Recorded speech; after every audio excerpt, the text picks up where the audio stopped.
ഇന്ന് ലാലേട്ടൻ്റെ birthday special എപ്പിസോഡായിരുന്നല്ലോ. Weekend episode ഇല്ലായിരുന്നു. അത് ലാലേട്ടൻ്റെ ബർത്ത്ഡേക്ക് വേണ്ടിയിട്ടാണ് ഞാൻ പറഞ്ഞിട്ടുണ്ടായിരുന്നത്. ഇപ്പോൾ 2 എപ്പിസോഡ്, ബർത്ത്ഡേ സ്പെഷ്യൽ എപ്പിസോഡും അടുത്ത എവിക്ഷൻ ഡേയും ആയിരിക്കണം. അപ്പോൾ ഇന്ന് ബർത്ത്ഡേ സ്പെഷ്യലായിരുന്നു, ബർത്ത്ഡേ സെലിബ്രേഷൻസ് ആയിരുന്നു. രഞ്ജിനി ഹരിദാസ് ഉണ്ടായിരുന്നു, വിജയ് യേശുദാസ് ഉണ്ടായിരുന്നു. വിജയ് യേശുദാസിൻ്റെ പാട്ടോടുകൂടിയൊക്കെയാണ് ബർത്ത്ഡേ സെലിബ്രേഷൻ തുടങ്ങിയത്. രഞ്ജിനി ഹരിദാസാണ് ആങ്കർ ചെയ്തത്. എന്തായാലും കേക്ക് കട്ടിങ്ങും കാര്യങ്ങളും എല്ലാം ഉണ്ടായിരുന്നു. ഒരു അടിപൊളി ബർത്ത്ഡേ സെലിബ്രേഷൻ ആയിരുന്നു എന്ന് തന്നെ വേണമെങ്കിൽ പറയാം. എനിക്ക് തോന്നുന്നു കഴിഞ്ഞ വർഷത്തെ കുറച്ചും കൂടെ വൈബ് എപ്പിസോഡായിരുന്നു. ഈ വർഷം ഭയങ്കര നീണ്ടുപോയി എന്നെനിക്ക് തോന്നി. 9:30 ആയപ്പോഴാണ് എപ്പിസോഡ് തുടങ്ങുന്നത്. പക്ഷേ നല്ല രീതിയിൽ വലിച്ചു നീട്ടലുണ്ടായതുപോലൊരു ഫീൽ എനിക്ക് തോന്നിയിട്ടുണ്ട്. അകത്തെ കണ്ടസ്റ്റൻസ് ഒരു ഡാൻസ് ഒക്കെ ലാലേട്ടൻ്റെ പാട്ടുകളെല്ലാം ചേർത്ത് ഒരു ഡാൻസൊക്കെ കളിച്ചു. അതിനുശേഷം അവരുടെ ഫേവറേറ്റ് സിനിമ ഏതാണ്, എന്തുകൊണ്ടാണ് ഫേവറേറ്റ് സിനിമ ആയത് എന്നുള്ള കാര്യം സംസാരിക്കുന്നു. ലാലേട്ടൻ തന്നെ റിപ്ലൈ കൊടുക്കുന്ന ആ സാധനങ്ങളൊക്കെയാണ് പിന്നെ ഉണ്ടായിരുന്നത്. അത് കഴിഞ്ഞിട്ട് വിജയ് യേശുദാസിനെ അകത്തേക്ക് വിടുന്നു. വിജയ് യേശുദാസ് ഒരു പാട്ടൊക്കെ പാടുന്നു, അകത്ത് പോയിട്ടൊരു പാട്ടൊക്കെ പാടി അവർ ഹാപ്പി വന്ന് കേക്ക് അവർക്ക് കൊടുക്കുന്നു. ലാലേട്ടൻ്റെ പായസം അവർ തിരിച്ചു കൊടുക്കുന്നു. അത് കഴിഞ്ഞിട്ട് പിന്നെ ലാലേട്ടൻ്റെ മറ്റേ ഹാൻഡ് റൈറ്റിംഗ് കഴിഞ്ഞ സീസണിൽ പറഞ്ഞിട്ടുണ്ടായിരുന്നു, അടുത്ത വർഷം ലാലേട്ടൻ്റെ ഹാൻഡ് റൈറ്റിംഗ് ഡിജിറ്റലി പബ്ലിഷ് ചെയ്യുന്നുള്ളത്. അപ്പം അതിൻ്റെ കാര്യങ്ങളെ പറ്റിയുള്ള സംസാരവും കാര്യങ്ങളൊക്കെ ആയിരുന്നു. അത് കഴിഞ്ഞിട്ട് മറ്റേ ഡിജിറ്റൽ കഥ പറയുന്ന സാധനം, മറ്റേ കിൻഡിലിനകത്ത് വരില്ലേ, മറ്റേ നോവൽ, ഡിജിറ്റൽ നോവൽ പോണക്ക് സംഭവം, വോയിസുള്ള സാധനം, അതിൻ്റെ കാര്യങ്ങൾ സംസാരിക്കുന്നു. അങ്ങനെ പോകുന്നൊരു എപ്പിസോഡായിരുന്നു. എനിക്ക് ഇന്നത്തെ എപ്പിസോഡ് കണ്ടപ്പോൾ തോന്നിയത്, അതൊരു കാര്യം എനിക്ക് ഒട്ടും ഇഷ്ടപ്പെട്ടില്ല. ലാലേട്ടൻ്റെ ബർത്ത്ഡേ ആണ്, നമുക്ക് എല്ലാം അറിയാവുന്ന കാര്യമാണ്.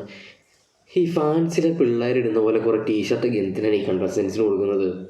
സത്യം പറഞ്ഞാൽ എനിക്ക് കണ്ടപ്പോൾ, നമ്മൾ ഫാൻ ഷോ കാണാൻ പോയില്ലേ ഫസ്റ്റ് ഡേ, അപ്പം ഈ ഫാൻസിലെ പിള്ളേർ ടീഷർട്ടൊക്കെ ഇട്ടുകൊണ്ട് വരത്തില്ലേ, ആ ഒരു ഫീലാണ് എനിക്കത് കണ്ടപ്പോൾ തോന്നിയത്. അതിൻ്റെ ആവശ്യം എന്താണ്? കഴിഞ്ഞ സീസണിലൊന്നും ഇതില്ലായിരുന്നു. സത്യം പറഞ്ഞാൽ അത് കൊടുക്കണം. ലാലേട്ടൻ്റെ ബർത്ത്ഡേ ആണെന്ന് നമുക്കെല്ലാം അറിയാവുന്ന കാര്യമാണ്. അതിനൊരു ടീഷർട്ടിൽ ഫോട്ടോയും വെച്ച് കൊടുത്ത് അത് അവരിട്ടിട്ടാണല്ലോ അത് കാണിക്കേണ്ടത്. അങ്ങനെയല്ലല്ലോ സ്നേഹം കാണിക്കേണ്ടത്. അത് ഏത് ക്രിയേറ്റേഴ്സാണ് കൊടുത്തതിൽ, ഏത് ഗ്രൂമറാണ് കൊടുത്തതിലും ആ ഐഡിയ കൊണ്ടുവന്നെങ്കിലും അതൊട്ടും ശരിയായില്ലെന്ന് വേണമെങ്കിൽ പറയാം. കുറച്ച് ഒരു ഗെയിം ഷോയ്ക്ക് കൊടുക്കുന്നൊരു സ്റ്റാൻഡേർഡ് കീപ്പ് ചെയ്തില്ല എന്നെനിക്കൊരു ഫീൽ ഉണ്ടായിട്ടുണ്ട്. എൻ്റെ മാത്രം അഭിപ്രായമാണിത്. അല്ലെങ്കിൽ ലാലേട്ടനുള്ള സ്നേഹം ഇങ്ങനെയാണോ കാണിക്കേണ്ടത്? കഴിഞ്ഞ സീസണിലും ഇങ്ങനെ ഇല്ലായിരുന്നല്ലോ, ഒരു സീസണിലും ഇങ്ങനെ ഇല്ലായിരുന്നു. ബർത്ത്ഡേകൾ ഇതിനു മുമ്പ് ഉണ്ടായിരുന്നു. പിന്നെ ഈ സീസണിൽ മാത്രം എന്തെങ്കിലും ഒരു ടീഷർട്ടൊക്കെ ഇട്ടുള്ള പരിപാടി എതുക്കിടാ? അല്ലാണ്ട് എന്തോരം സ്നേഹം കാണിക്കാം. ഡാൻസ്, പാട്ട്, അങ്ങനെ എന്തൊക്കെ പരിപാടികൾ നടത്താവുന്നതാണ്. അതൊന്നും കാണിക്കാതെ ചുമ്മാ ലാലേട്ടനെ ചുമ്മാ കോമാളിയാക്കുന്നത് പോലെയാണ് എനിക്ക് ഫീൽ ചെയ്തത്. എന്തായാലും ഇന്നത്തെ എപ്പിസോഡിൽ എവിക്ഷനും കാര്യങ്ങളൊന്നും ഇല്ലായിരുന്നു. നാളെ ആയിരിക്കും എവിക്ഷൻ. നാളെയും വീക്കെൻഡ് എപ്പിസോഡായിട്ടാണ് നടത്തുന്നത്.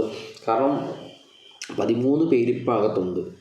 10ാമത്തെ ആഴ്ചയിൽ നിൽക്കുകയാണ്. 10ാമത്തെ ആഴ്ചയിൽ 13 പേര്.